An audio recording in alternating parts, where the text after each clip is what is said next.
Hey, it's Corey with Freedom Investing Group, and I'm back with another Tales from the Trenches.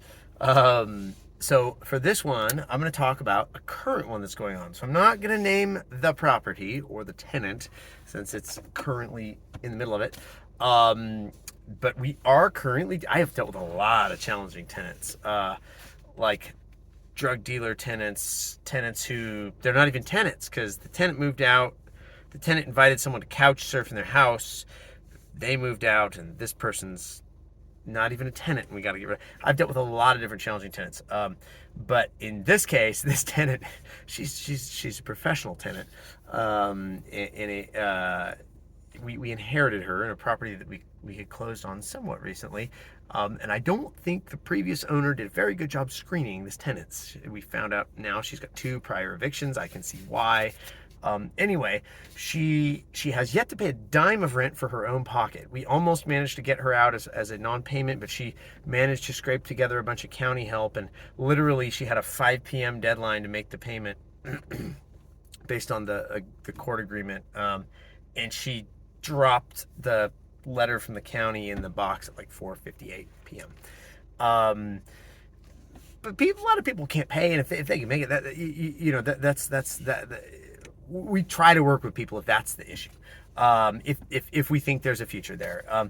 The real issue with this lady, she's verbally abusive. She screams and yells and cusses at the property manager. She's got a very scary Rottweiler. She lives in an actual house on one of our. We got a few properties where there's an actual stick-built house. So she lives there. She's got a terrifying Rottweiler that the previous owner tried to kick her out for the dog, but she played the emotional service animal card, and he was not able to do that. So the dog is apparently vicious. The dog has apparently broken. There's a bunch of broken windows in the house that have been broken apparently from the dog, like trying to get out. So our property manager will not even go talk to this lady without getting she gets a police escort whenever she has to talk to this lady or deliver a notice. I feel bad. I want her out, if anything else, just for our property manager is pretty good. And so I want her out for that. And then what she does, I think I figured out her game. And the previous owner, the property manager said the same thing happened to the previous owner too. She waits until rent's late, and then she makes a maintenance complaint. Because she knows we have to address the maintenance complaint, and if we don't, and then if you threaten to evict when she's got a maintenance complaint, then she can say, "Oh, you're discriminating, you're retaliating because I made a maintenance complaint." Like, no, we want to fix your if you got maintenance stuff, we want to fix it. Like, there's no, we want to know about. I don't want the house going to trash. We want to fix it. We want to know about the maintenance stuff. So anyway, so she makes a maintenance complaint, but then what happens? And what the property manager said was, yeah, she had all this maintenance stuff. I was like, she brought this whole list of this stuff's been there forever, and I talked to the property manager.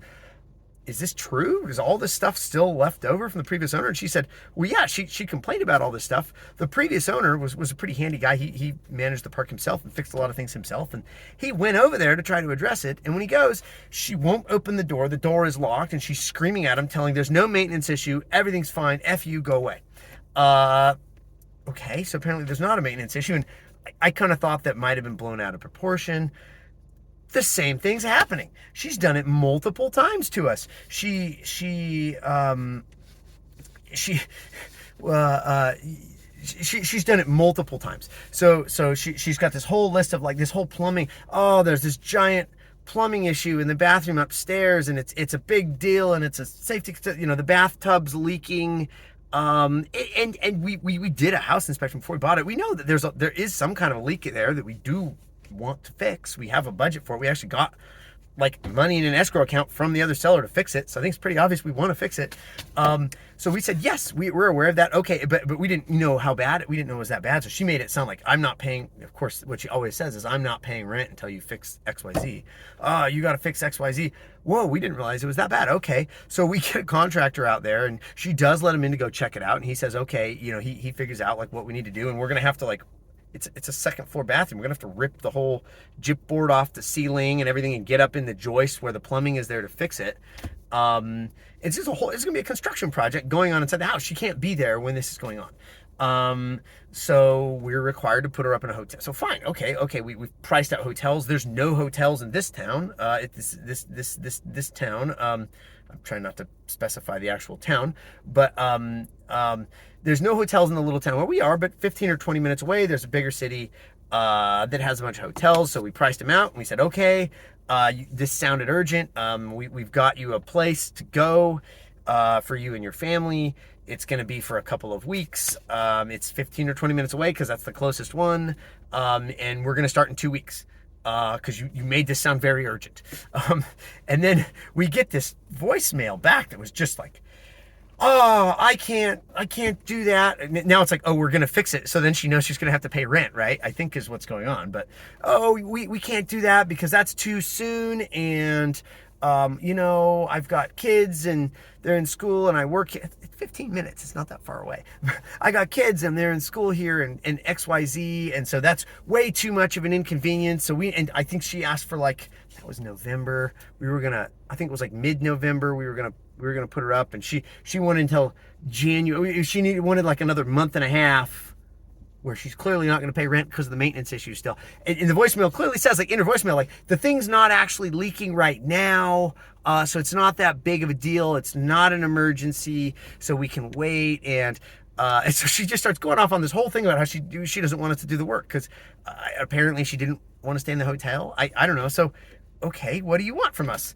And so so at that point we're realizing hey, we can't even, this isn't going to work. And then in December, same thing, rent, you get the late notice. And then she says, oh, we just replaced the furnace as part of the inspection. The furnace was old. It was still working, but it was old. So we put a brand new furnace in the house, and she makes a complaint oh, the furnace isn't even working. I'm trying to keep the house hot with space heaters, but it's too cold and blah, blah, blah, blah. And so I'm not going to pay rent. Why is the furnace not working? It's a brand new furnace. Did you do something to it? So anyway, we got a furnace. I mean, it was oh, that's a serious problem. This is the middle of winter. It's cold.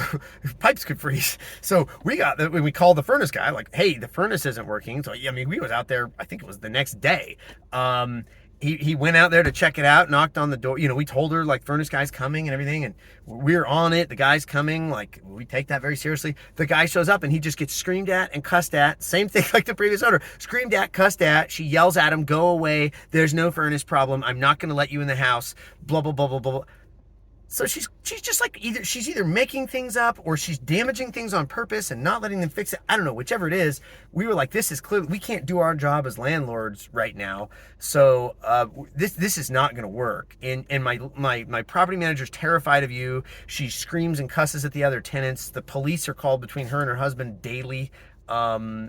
She's just a nightmare. And so we non-renewed her lease. We're this is just clearly not working. It's a month-to-month lease. So we non-renewed the lease. So we're going to get you out. And so then, of course, now she's saying we're retaliating because she had maintenance requests. No, we want you out so we can fix the stuff, lady. And so we have someone who actually can pay rent and who we can fix the stuff and who doesn't scream out and make it a not fun place to live for the entire rest of the community. So anyway, so sorry if I'm ranting a bit. There's our tales from the trenches. But the good side of it is I believe this property has been a headache for us, to say the least, so far. But I think 90% of the headache is the one tenant. So I do believe once she's out and we can actually spend some money to fix the house up and make it nicer and attract a better renter and do some actual tenant screening, I think this will be a big turnaround for this property. And everybody, including the residents and us, is going to be super happy at the difference in the mood of things there. So there you go. Tales from the trenches. The most challenging tenant we've dealt with to date. Hope you're doing well. I did some other videos on this lately, and it's kind of a challenge, but I don't know. We'll learn from it and learn next time it comes up. It won't be as bad because we'll know how to deal with it. Cheers. Hope you're having a good day.